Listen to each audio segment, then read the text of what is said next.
সংগঠন ৪১ পল্লী ক্লাব আমাকে সেই সুযোগ দিয়েছে, তাই তাদের কাছে কৃতজ্ঞতা স্বীকার করছি।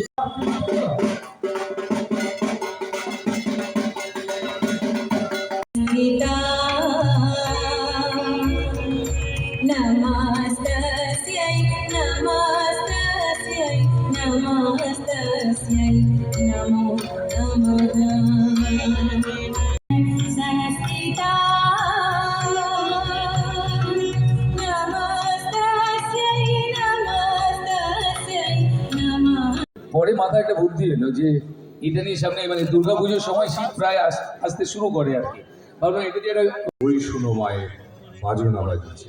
নমস্কার।